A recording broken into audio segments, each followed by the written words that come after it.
Você que está assistindo às aulas de física não deve esquecer que esse é um curso universitário na televisão. Trata-se do curso básico da Universidade de São Paulo, colocado à sua disposição. Portanto, se você não está entendendo, é porque ainda você não está na universidade. Mas faça um esforço que você chega lá.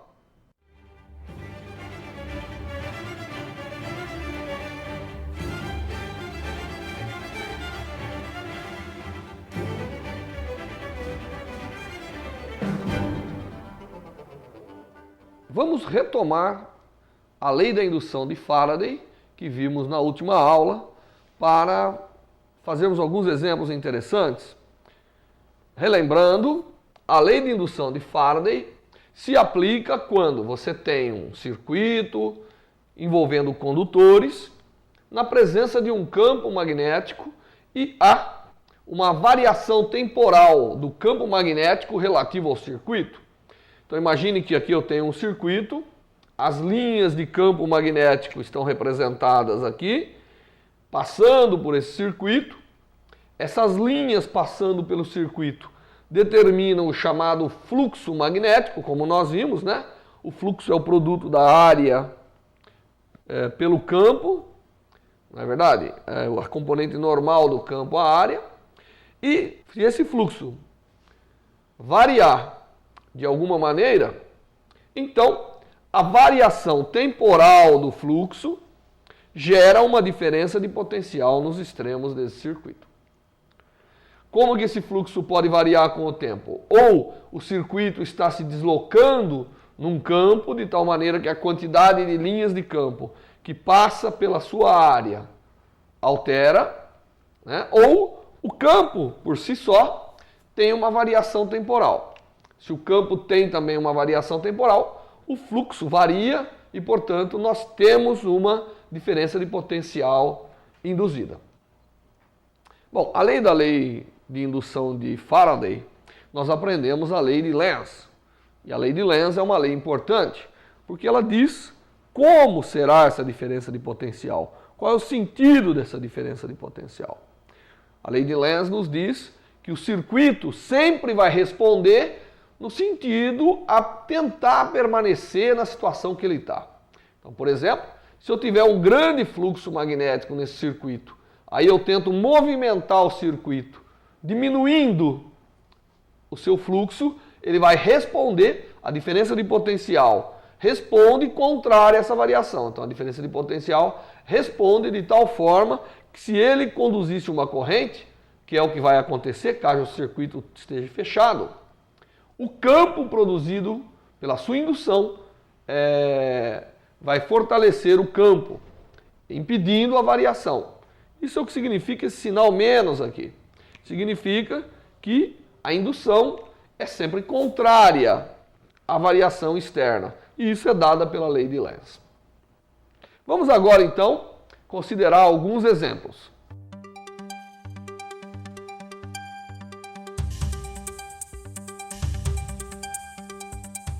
Estamos apresentando Curso Básico de Física com o professor doutor Vanderlei Salvador Banhato, um programa com a realização do Grupo de Ótica do Instituto de Física de São Carlos, USP. Você que está assistindo às aulas de física não deve esquecer que esse é um curso universitário na televisão. Trata-se do curso básico da Universidade de São Paulo, colocado à sua disposição. Portanto, se você não está entendendo, é porque ainda você não está na universidade. Mas faça um esforço que você chega lá. Voltamos a apresentar Curso Básico de Física com o professor doutor Vanderlei Salvador Banhato, um programa com a realização do Grupo de Ótica do Instituto de Física de São Carlos, USP. Vamos imaginar como primeiro exemplo a seguinte situação física. Uma região do espaço na qual eu tenho um campo magnético B. Então aqui eu tenho um campo magnético entrando pela nossa notação, né? E eu tenho um circuito de formato retangular que desloca-se com velocidade V. Até o circuito começar a entrar na região do campo, não existe variação do fluxo, não existe nada, portanto, não há indução. A partir do momento que essa face do circuito, ou essa porção do circuito, começa a adentrar na região de campo magnético, o que vai acontecer? Pelo fato dele estar se deslocando, existe variação do fluxo magnético sobre seu plano. Havendo variação do fluxo magnético sobre o circuito, pela lei da indução de Faraday, haverá uma indução de uma força eletromotriz ou de uma diferença de potencial. E como o circuito tem uma resistência elétrica, vai aparecer uma corrente elétrica. Vamos inicialmente usar a lei de Lenz. Então vamos primeiro considerar a lei de Lenz para verificar qual será o sentido dessa corrente. Então, à medida que o circuito se desloca, haverá mais linhas de campo passando pela sua área. Então, o fluxo vai aumentar. O circuito, então, vai responder de tal maneira a diminuir, a evitar, a se opor a essas linhas de campo. Se o campo está para baixo, o circuito vai tentar produzir um campo para cima. Portanto, utilizando aquilo que nós conhecemos da lei da corrente no circuito, vai aparecer uma corrente induzida nesse sentido, tentando criar um campo oposto ao campo externo que nós estamos introduzindo no circuito. Então isso deve estar claro para todo mundo. Quando esse circuito, que não tem corrente nenhuma, começar a entrar na região de campo, o fluxo vai começar a variar no tempo. E o circuito então vai responder de acordo com a lei da indução de Faraday. Bom, vamos calcular quanto que é o fluxo, assumindo que em t igual a zero, essa aresta do circuito estava exatamente entrando na face. Isso não é necessariamente importante, mas só vamos considerar isso. Então, depois de um certo instante, o circuito já está aqui, nessa posição, e vamos ver o que vai acontecer num instante seguinte, tá certo? Então, se eu considerar o circuito aqui, como ele tem velocidade, daqui um instante de tempo dt, ele já vai ter se deslocado, não é porque ele tem velocidade, então aí ele vai estar aqui, o circuito. Essa é a nova posição do circuito. Tá ok? Então ele estava nessa posição, depois de um instante dt de tempo, um diferencial de tempo, ele se deslocou até aqui. Qual foi a variação de área do circuito na presença do campo? Foi exatamente esta porção aqui. Não é verdade? Ele estava aqui, ele variou até aqui. Se a área variou dessa quantidade que nós vamos calcular, o fluxo variou exatamente dessa quantidade vezes o campo. Portanto, num intervalo de tempo dt, a variação do fluxo magnético dφb, então nós estamos agora calculando a variação do fluxo. A variação do fluxo magnético vai ser igual ao campo vezes a variação da área. E a variação da área é A vezes A, que é essa aresta, vezes essa porçãozinha aqui. Quanto vale essa porçãozinha aqui? Essa porçãozinha vale exatamente o quanto o circuito deslocou, que é VDT. Então, se ele tem velocidade V, durante um tempo dt, ele vai deslocar VDT. Portanto, a variação do fluxo é B vezes A, que é o tamanho da aresta, vezes VDT.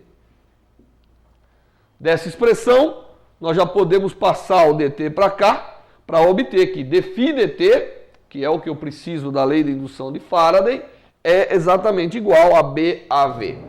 Então, dφdt é exatamente BAV.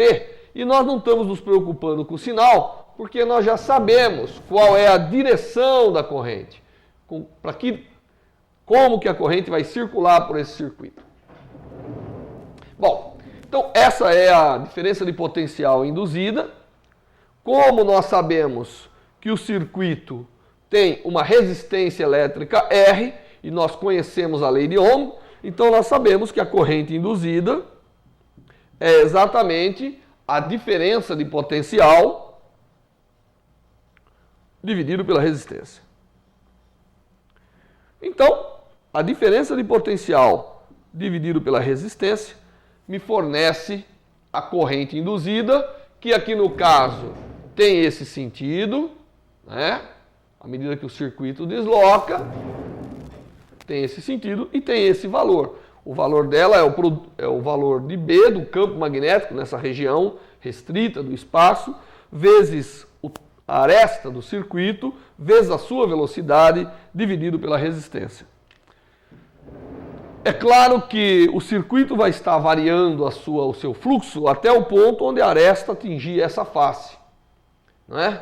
Porque ao atingir essa face, só quando o circuito começar agora a sair da região de campo é que haverá variação de fluxo novamente.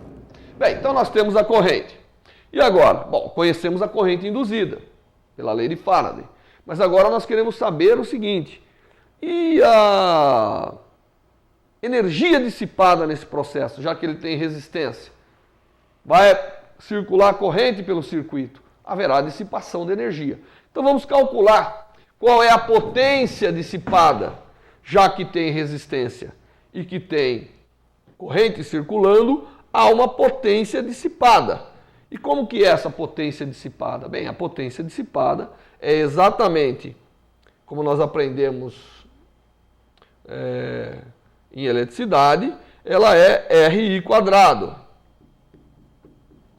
que vale a resistência vezes B quadrado, A quadrado, V quadrado, dividido por R quadrado. Portanto, a potência dissipada por esse circuito é igual, né, corta um R, B quadrado vezes A quadrado, V quadrado, dividido pela resistência. Essa é a potência dissipada pelo sistema. Muito bem. Essa potência dissipada tem que vir de algum agente, certo? Então a pergunta que a gente faz agora é: de onde está vindo essa corrente, essa potência dissipada? Para entender isso, vamos voltar ao nosso esquema, refazer aqui o nosso campo, certo? E vamos fazer a seguinte pergunta: para introduzir esse circuito no campo, evidentemente, alguém está fazendo uma força. Então existe um agente externo puxando esse circuito com uma força. E evidentemente, essa força vai acelerar o circuito se não houver uma outra força que se oponha, para que mantenha a velocidade constante. Quem que é essa força que se opõe? Essa força que se opõe é exatamente a força magnética sobre a corrente. E nós aprendemos que um condutor de tamanho A, tá certo? Nós aprendemos que para um condutor de tamanho A, no qual circula uma corrente I, aqui no caso eu chamei de Izinho, que é I induzida, na presença de um campo, fica sujeito a uma força, que é a corrente induzida, vezes A, vezes o campo. Isso nós já aprendemos anteriormente, quando lidamos com condutores passando corrente na presença de campo magnético, não é? E havendo deslocamento, havendo velocidade, nós já aprendemos isso. Isso você pode deduzir a partir da força que o campo magnético faz sobre cada carga em movimento aqui no nosso condutor. Muito bem. Essa força magnética sobre a corrente, na verdade, tenta resistir. Ela tem como sentido, né, esse sentido aqui.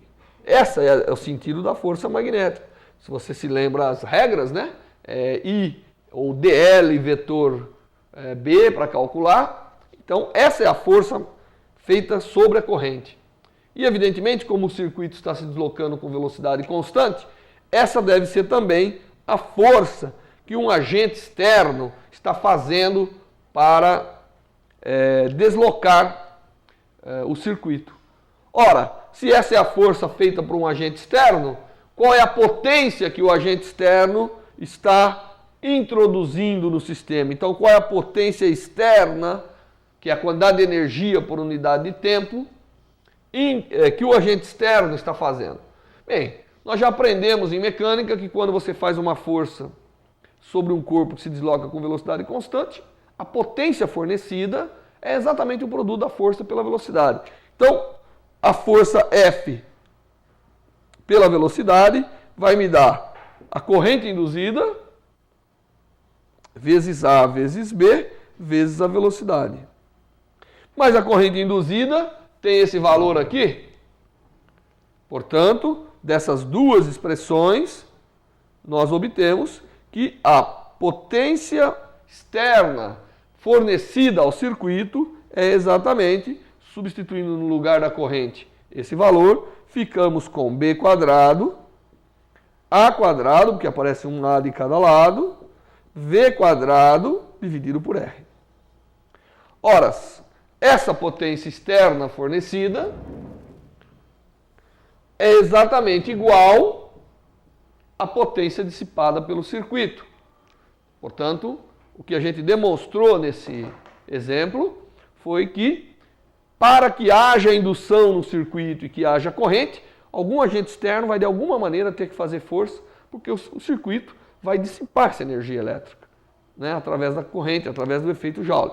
Então, nós mostramos que a potência dissipada e a potência que deve ser fornecida para a variação desse fluxo no circuito são iguais.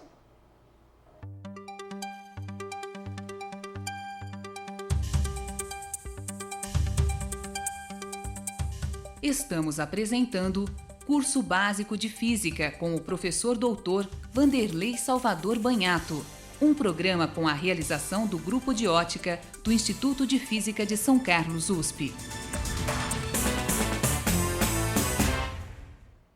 Você que está assistindo às aulas de física não deve esquecer que esse é um curso universitário na televisão.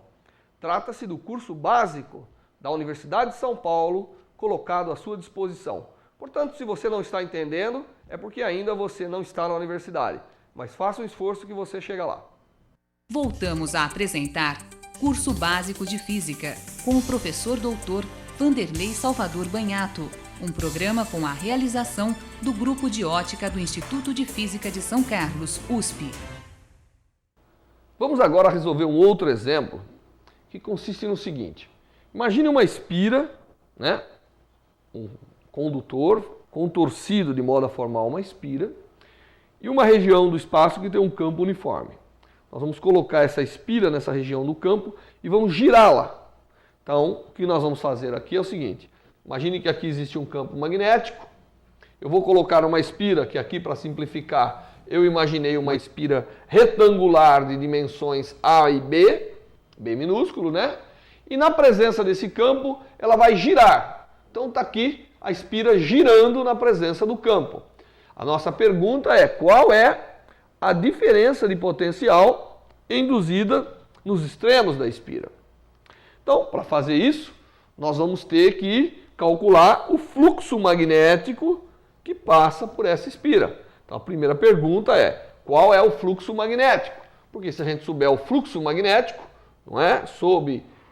Atravessando a área da espira, nós veremos que se houver variação temporal, há, portanto, a indução de uma diferença de potencial. Então, para calcular esse fluxo, vamos olhar a espira e, para simplificar, eu vou olhar a espira na posição nessa vista. Então, eu vou desenhar o perfil somente da espira. Então, se eu olhasse de lado, né, aqui, eu veria a espira, aqui o plano da espira, né, essa é a espira. Então, eu estou fazendo uma visão lateral da espira. Aqui teria o campo magnético B.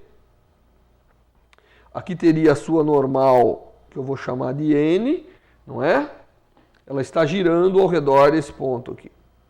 Então, eu estou representando, né, a espira girando ao redor desse ponto. Então, do jeito que eu estou olhando aqui, ela gira nesse sentido, tá certo? Com a tal da velocidade ômega.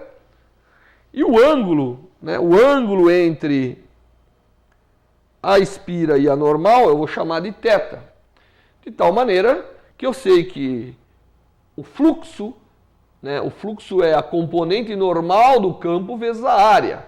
É assim que nós aprendemos a calcular o fluxo. Se vocês se lembram, né? O fluxo, ele é uma integral, tá certo? O fluxo é a integral de B escalar N ds, onde S é a área, o elemento de área, né? Eu poderia chamar de A, ao longo de toda a superfície. Esse é o fluxo. Aqui o campo é constante e o que muda é basicamente a orientação relativa do campo com a normal. Então o fluxo aqui fica igual a B cosseno θ, θ que eu defini aqui, não é isso? Vezes a área do circuito, que é AB. Esse é o fluxo sobre o circuito. E esse fluxo, evidentemente, varia com o tempo. Tá certo? Por que o fluxo varia com o tempo? Porque o θ varia com o tempo. À medida que o circuito gira, o ângulo entre a normal e o campo magnético vão variar. Vamos então tomar a derivada temporal do fluxo, que é isso que determina a lei da indução de Faraday. Então, a derivada temporal desse fluxo magnético, que aqui é representado pela letra φ, é igual às constantes, que é B maiúsculo, que é a amplitude do campo, vezes a área, que é ABzinho, vezes a derivada do cosseno. A derivada do cosseno, nós sabemos quanto que vale a derivada do cosseno. A derivada do cosseno vale o seno. Então, vale seno de θ, mas o θ varia com o tempo. Então, não posso esquecer que na derivada temporal de cosseno de θ, eu tenho que variar o cosseno, mas tenho que também variar o argumento. Mas, por definição, dθ dt é a rotação da espira. Portanto, dθ dt é, por definição, ômega. Daí, a variação do fluxo, que é a força eletromotriz induzida, ou a diferença de potencial induzida, que pela lei de Faraday é menos dφ dt, é exatamente igual a menos B, Azinho B, ômega, seno de θ. Certo? Agora, vamos encontrar uma forma de expressar o θ. θ é o ângulo como o circuito gira, e vamos imaginar que ele gira com velocidade angular constante, né? Considerando ômega constante, quer dizer, ele gira com uma velocidade angular constante. Então, a diferença de potencial induzida vai ser igual. Não, antes de falar sobre a diferença de potencial induzida, vamos dizer que θ vai ser igual, pelas regras do movimento circular uniforme, vai ser igual a ômega t, né? Recordando a nossa mecânica, mais um θ0 inicial, que representa a posição da bobina no instante inicial. Portanto, a diferença de potencial induzida vai ser igual a menos B vezes Azinho B, ômega, vezes seno de ômega t mais θ0. Então, essa diferença de potencial, ela mostra um aspecto importante, porque ela se alterna no tempo. À medida que o tempo vai passando, ela vira positiva, negativa, porque o seno vai variar. Né? O argumento vai... Cada vez que o argumento variar de 2π, que significa uma rotação completa da espira, um giro completo da espira, haverá uma mudança de sinal. Tá certo? Então, uma espira girando, na presença de um campo uniforme, produz uma tensão, produz uma diferença de potencial, e essa diferença de potencial representada num gráfico aqui, essa é a diferença de potencial induzida, como função do tempo, nós obtemos uma diferença de potencial alternada, senoidalmente alternada. Por isso, não é? Esse sistema, ele é interessante porque girando, ele gera uma diferença de potencial alternada. E essa diferença de potencial alternada, se ele estiver conectado a uma resistência, vai gerar também uma corrente alternada no sistema. Então nós poderíamos imaginar que uma bobina girando num campo uniforme é capaz de gerar uma tensão se ele estiver girando com uma frequência da ordem de 60 Hz. O que vai acontecer aqui? Vai gerar uma tensão alternada com essa frequência também.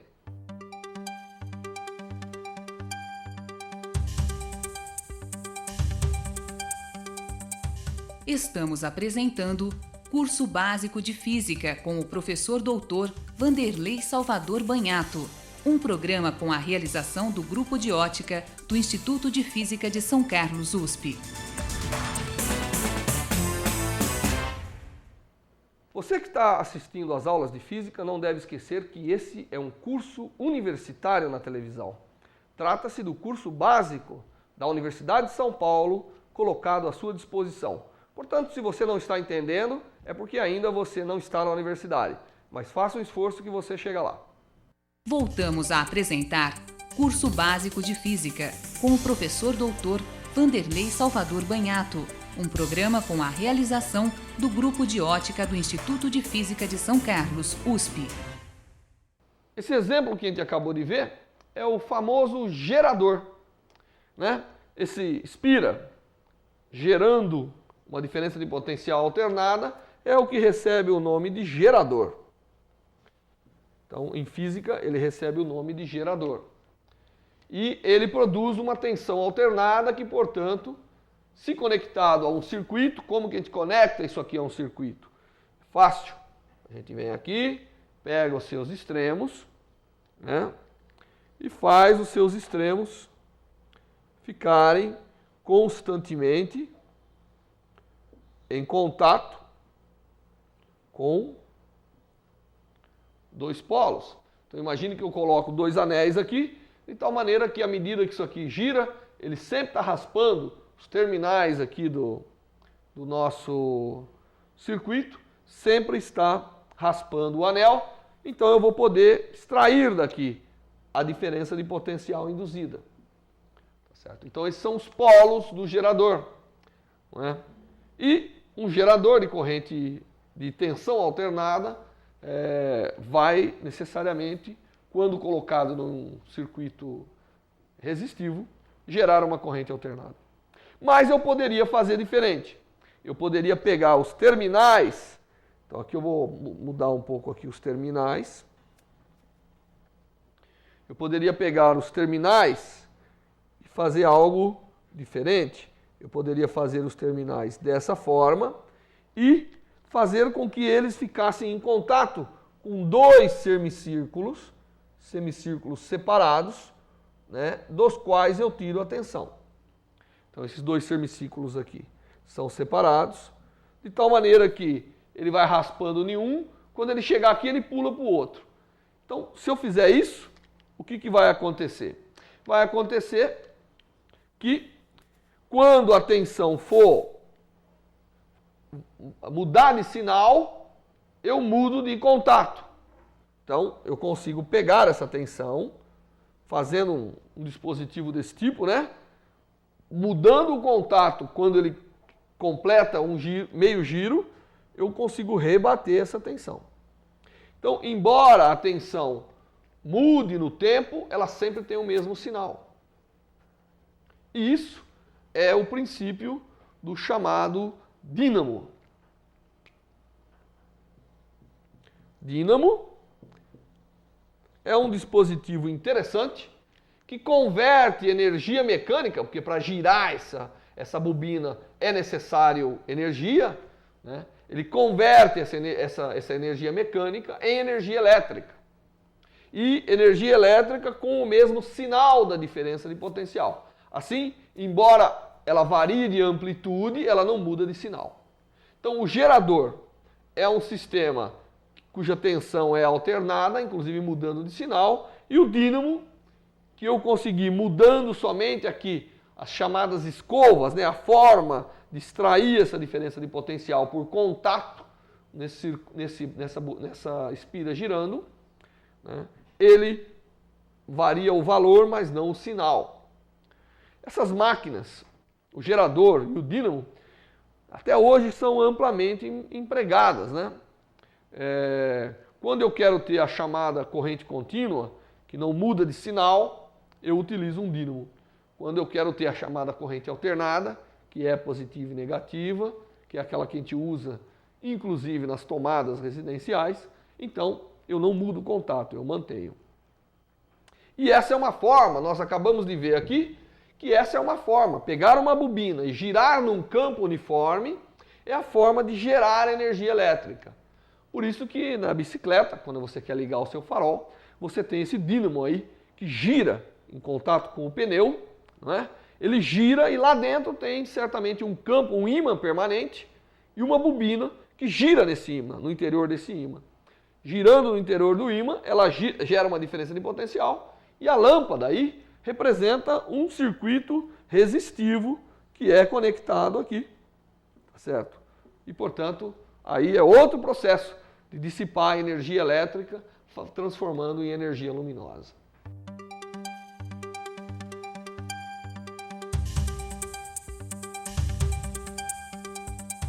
Estamos apresentando Curso Básico de Física com o professor doutor Vanderlei Salvador Banhato, um programa com a realização do Grupo de Ótica do Instituto de Física de São Carlos, USP.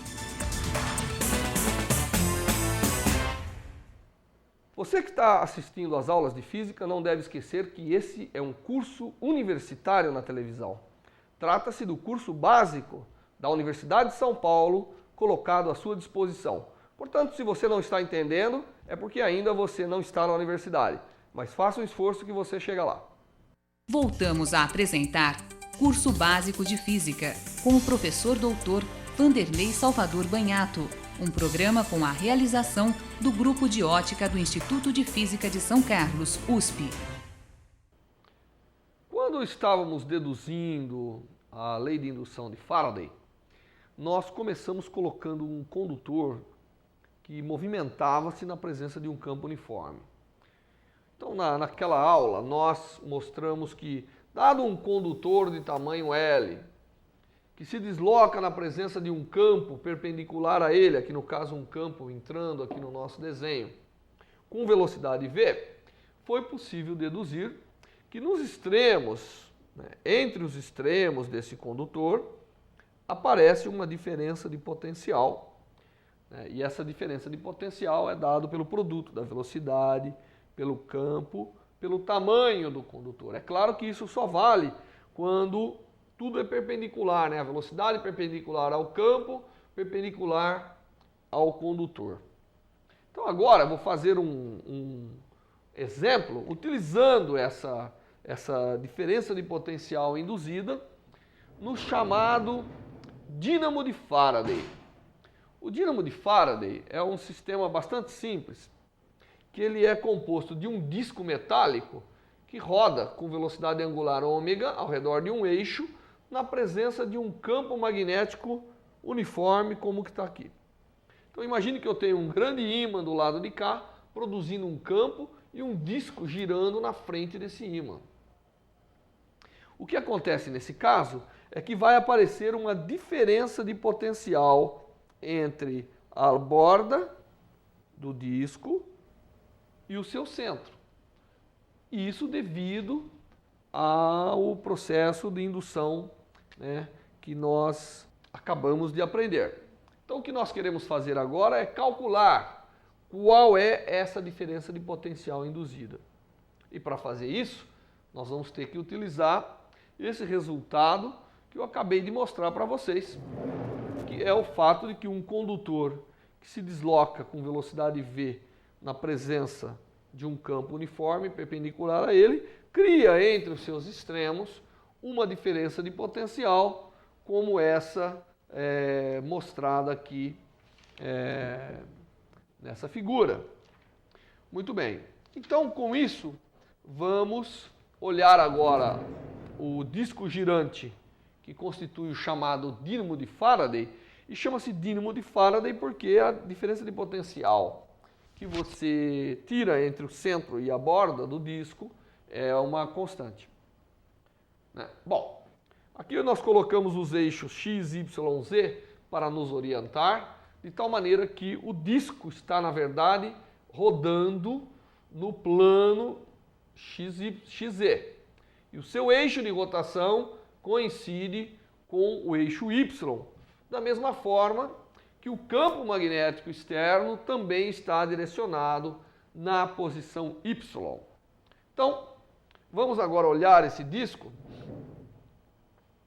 tá certo? Da seguinte maneira. Vamos pegar aqui, fazer um desenho, né, do disco. Desenho nesse plano, então esse plano seria o plano XZ, né? Então tá aqui XZ. E vamos fazer o seguinte, nós sabemos quanto é a diferença de potência, nós queremos calcular a diferença de potencial entre o centro e a borda. Então vamos dividir, pegar esse disco, pegar uma pequena fatiazinha posicionada a uma distância R do centro e tendo como tamanho dr. Então eu vou pegar um elemento radial de comprimento aqui do disco, tá certo? Na presença do campo, sob rotação, esse pequeno elemento tem, na verdade, uma velocidade v, e a velocidade v é dado por ômega, que é a sua velocidade de rotação, vezes r. Como nós sabemos do movimento circular uniforme, né? O disco girando, cada ponto tem uma velocidade linear. E aqui existe o campo magnético entrando aqui na folha, né? Então o campo magnético está entrando na folha. E a pergunta que a gente faz agora é: quanto é a diferença de potencial nesse pequeno pedaço de tamanho dr? Note que esse pequeno pedaço de comprimento dr é bem parecido com esse condutor que nós analisamos aqui do lado, deslocando-se com velocidade v na presença do campo. Trata-se de um pequeno pedaço que desloca com velocidade v nessa direção e o campo perpendicular ao campo. Então a situação é exatamente a mesma e a diferença de potencial, que eu vou chamar de dε, que é gerada entre as bordas desse pequeno elemento, não é? É igual à sua velocidade vezes o campo vezes L, que aqui no caso é dr. Então essa é a diferença de potencial entre os extremos desse pequeno elemento, né, de comprimento dr, que está localizado a uma posição R do disco em rotação, que forma o chamado dínamo de Faraday. Bom, uma vez que a gente sabe o implemento da diferença de potencial devido a esse pequeno elemento, nós podemos agora simplesmente somar a diferença de potencial de todos os elementos indo desde o centro até a borda.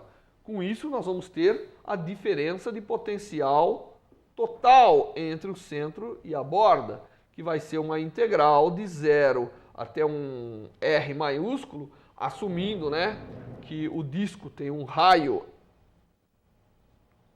de valor R maiúsculo, é o tamanho do disco, e que todo ele está banhado de campo.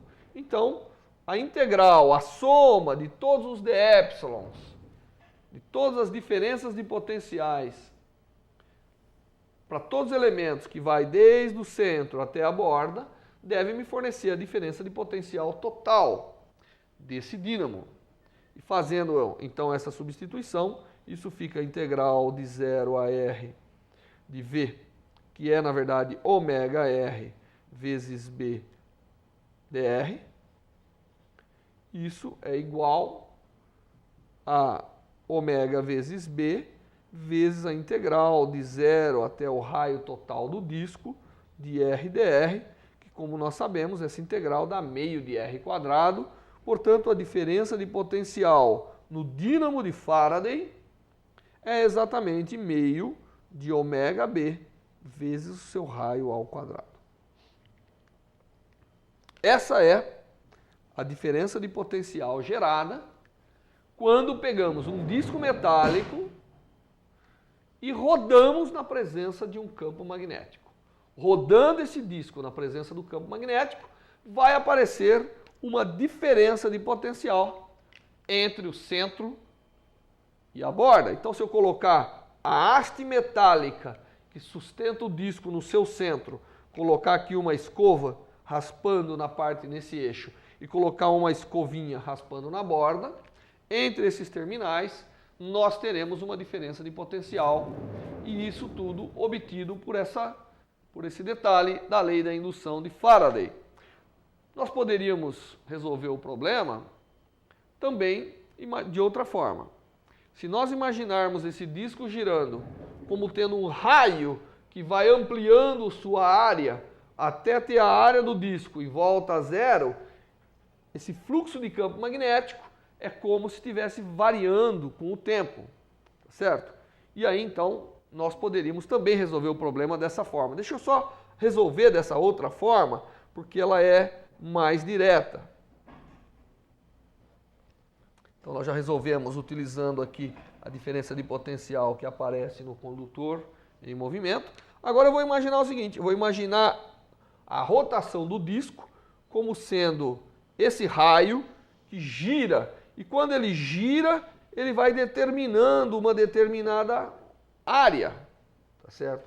E essa área, evidentemente, né, pode ser calculada, e o fluxo num determinado instante, o fluxo magnético que está passando por essa área é o campo magnético vezes essa área aqui. E essa área está mudando com o tempo. Ela vai de 0 até πr², voltando a zero. 0 πr. Então, olhando a varredura do raio do disco, nós podemos imaginar o fluxo variando. Então, o fluxo vai ser B vezes a área, e essa área, se esse ângulo aqui é ωt, ou θ, né, θ igual a ωt, então a área vai ser exatamente ωt sobre 2π vezes πr².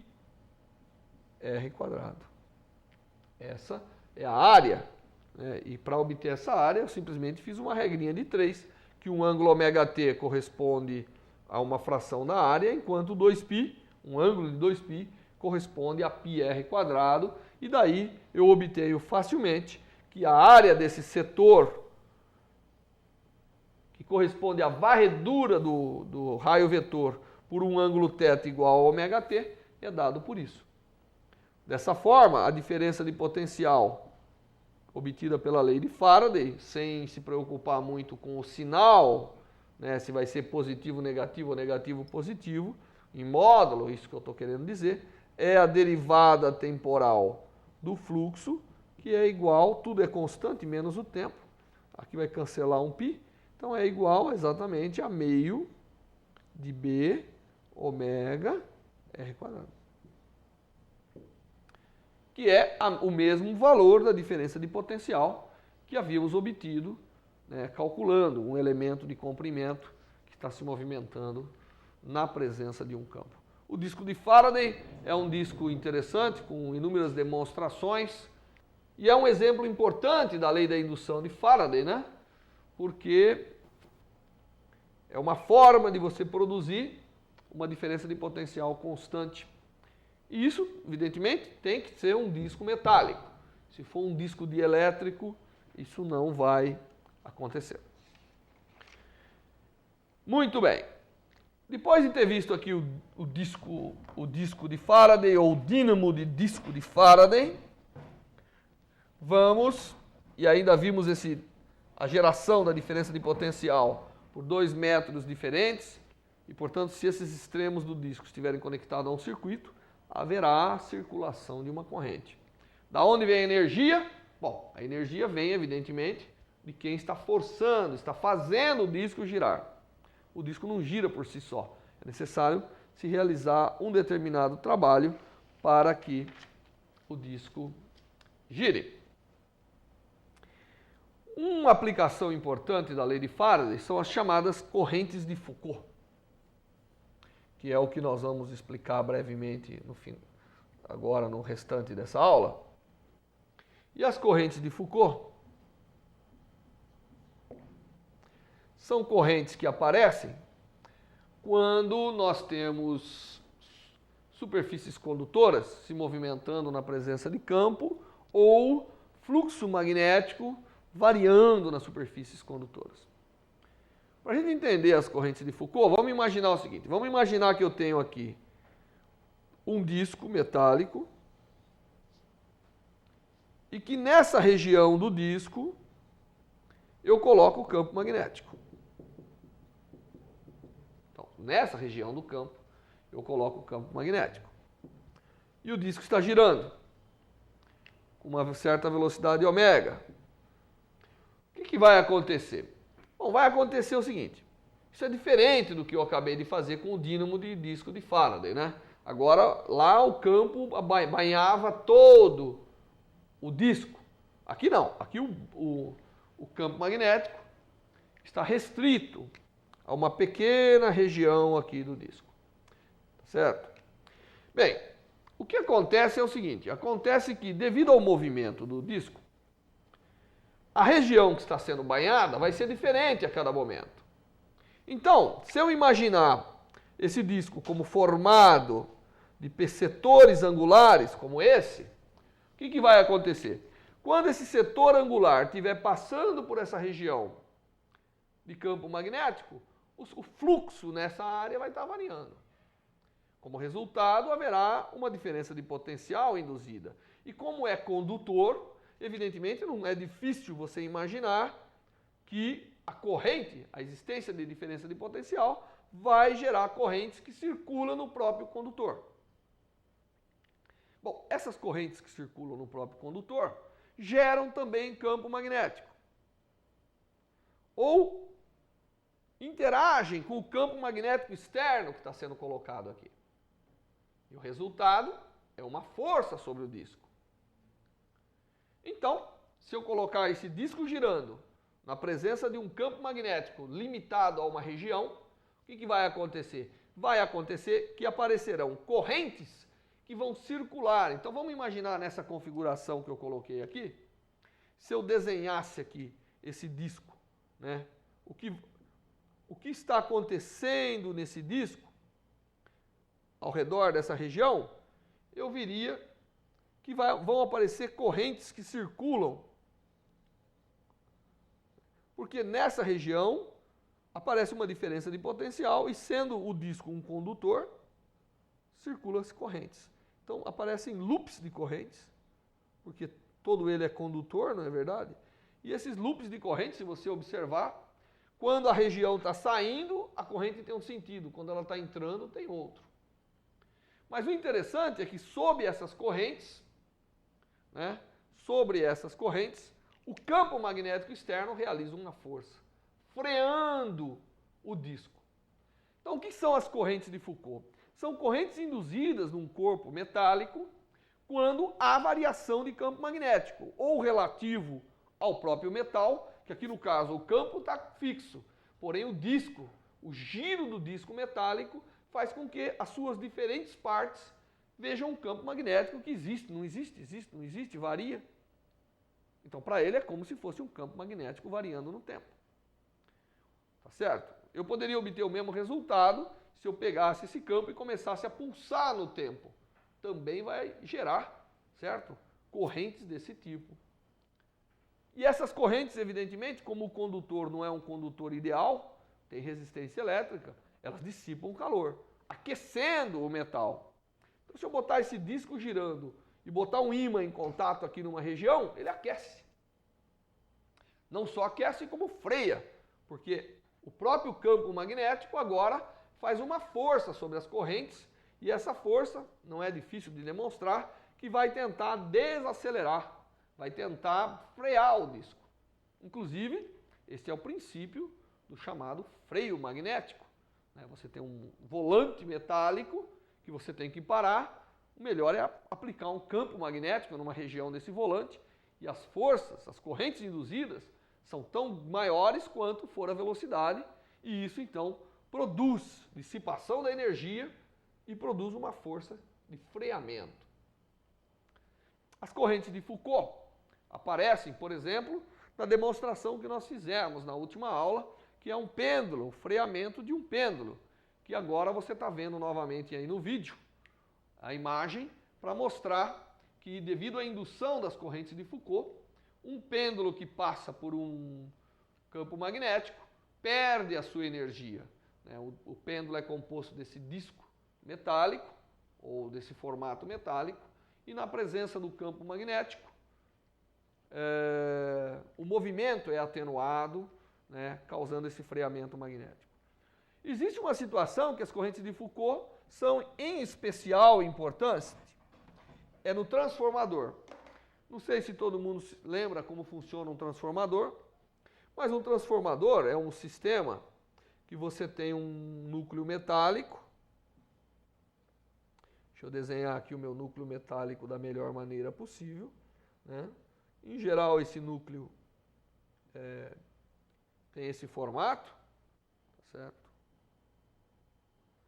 E o que nós fazemos? Nós pegamos, vem aqui, enrola um fio, né, nesse sistema aqui. Então a gente vem aqui, e dá várias voltas.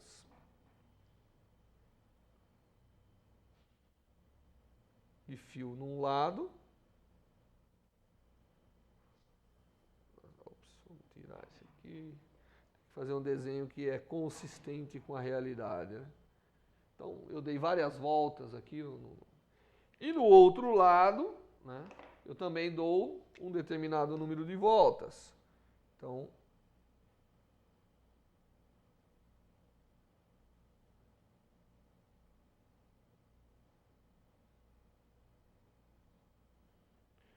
de tal maneira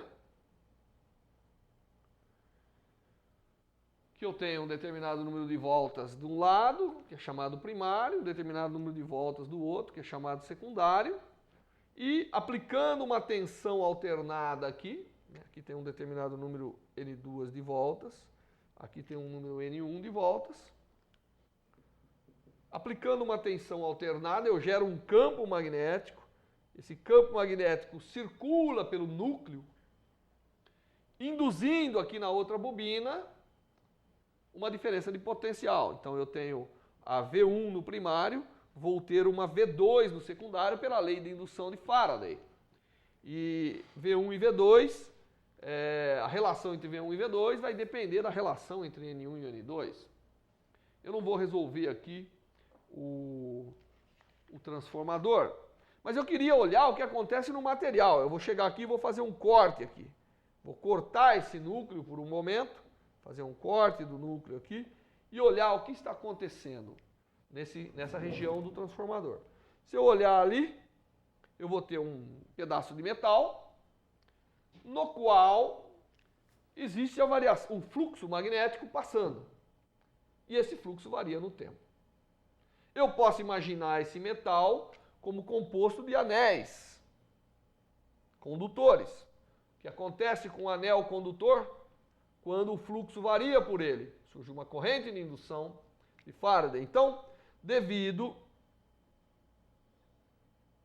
à variação do campo magnético, surgem correntes no núcleo metálico.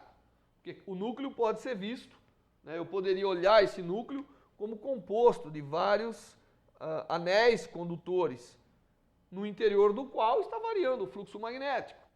Então o núcleo pode ser visto dessa forma, então haverá correntes induzidas.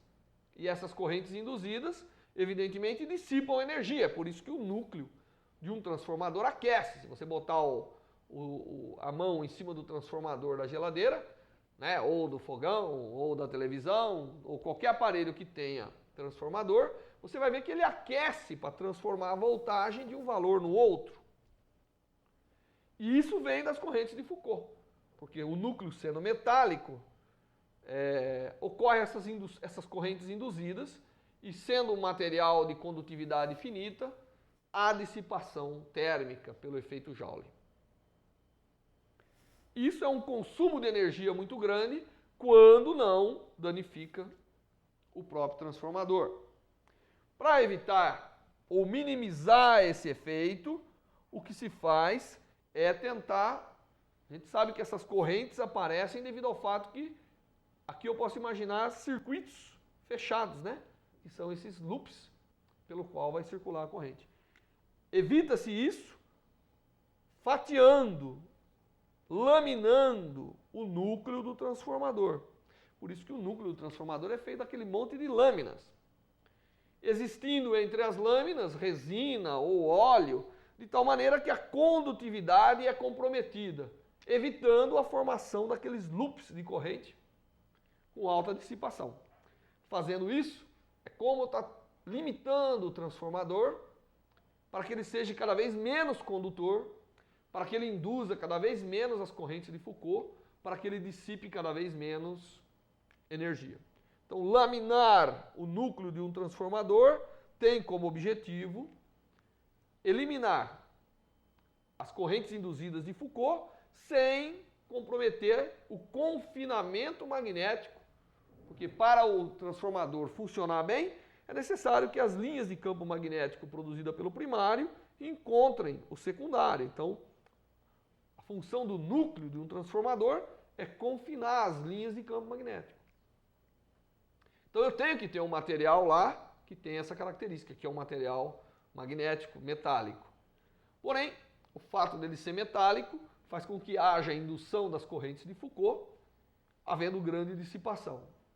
Para evitar isso, nós laminamos, procurando transformar o transformador, o núcleo, num material cada vez mais isolante no sentido de círculo das correntes de Foucault.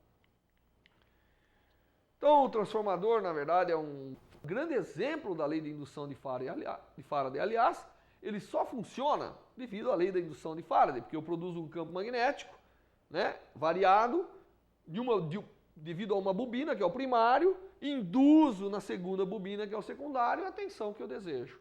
Então, eu transformo uma tensão em outra. E as correntes de Foucault também uma aplicação importante da lei da indução, porque a corrente induzida dissipa, né, fazendo com que a tecnologia tenha que trabalhar para evitar essa dissipação, aproveitando a energia para ser utilizada no eletrodoméstico e não dissipada da forma de calor no próprio elemento transformador.